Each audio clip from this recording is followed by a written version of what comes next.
Hey guys, it's Kevin Boyle here in the wood shop, and I'm working on a new project for a coming issue, and we're doing a cold bit lamination. And what I'm going to be doing here in this video series is basically showing you how I'm going to be making this form.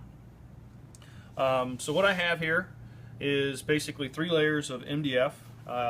Particle board would be fine, but I would tend to use an MDF or maybe even the lighter weight brand name named Trupan material if you want to save on weight. But the MDF gives you a better core, a better thing for your bearings to ride against, so you're going to get a smoother finish. So I've laminated 3 layers, and basically I've laid out my template. And what I'm using is a 1/4 inch MDF for a later on for my top bearing bit to follow. Now I've got 1 inch of material I need to waste out, because this will be my inner form and this will be part of my outer form for these cold laminations.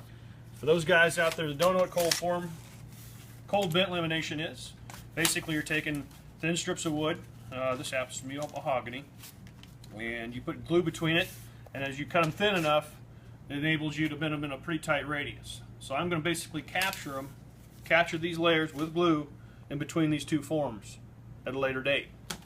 But first I need to get finished cutting that. So the first cut I'm going to do, this is a 1 inch wide as I said, and I have a 3/4 inch bit. So to get that 1 inch wide space, I'm using this collar here first, and this will help me line up that bit on the outside line.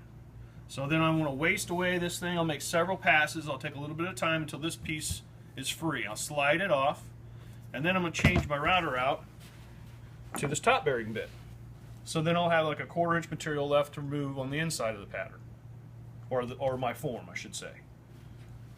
I did attach a piece of 1/4 inch material to the outside of my router just to keep it from rocking on me, so it won't wobble and I don't mess up my my calls or whatever so as I'm routing. So I'm gonna go ahead and make several passes here, so bear with me.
See, I got this thing separated, and a lot of times in woodworking we're doing things that we've maybe not done before exactly, but we've done the technique, but maybe not in this application.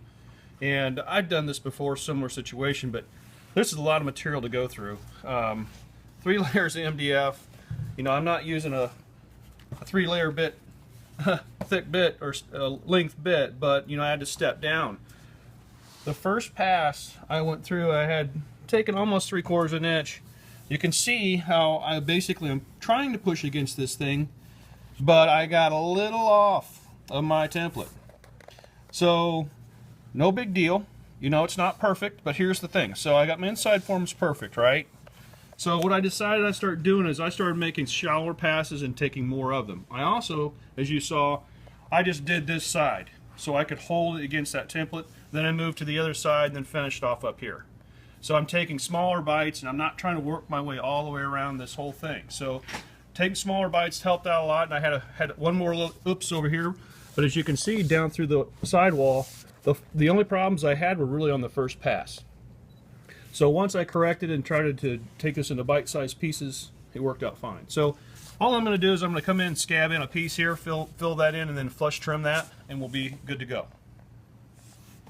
So now we got that outer form cut loose. I'm going to come back in, I'm going to flush trim the inner form to my template. So you can see I've got about a 1/4 inch material left, and ordinarily trying to flush trim a 1/4 inch material of, say, solid wood, that's a lot of material to try to take off with, you know, a straight bit that's that long. But with MDF, you know, it can easily handle this. Just take your time. Again, we're just making sure I'm gonna do this in sections. I'm not gonna try to go from start to finish because I want to make sure I hold against the form. But I am gonna have to take off the full depth down to my bearing because my bearing has to ride on that 1/4 inch template. So we're gonna. And then now I'm in a situation where I'm actually pulling the router in an opposite direction because I'm actually cutting. And make sure you think about that, because otherwise I'd be climb cutting if I started the same orientation last time. So I'm going to be pulling the router actually towards me.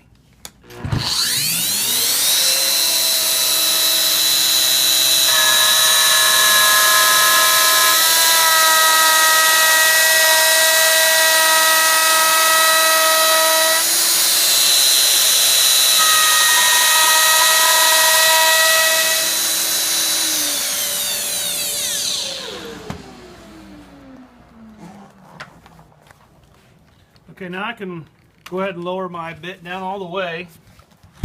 I'm sorry behind this little bit, this dust shield, but basically I'm going to lower it just below the into the substrate. I go my false substrate here, and we'll make that final pass. And see, my bearing's still riding where it needs to go.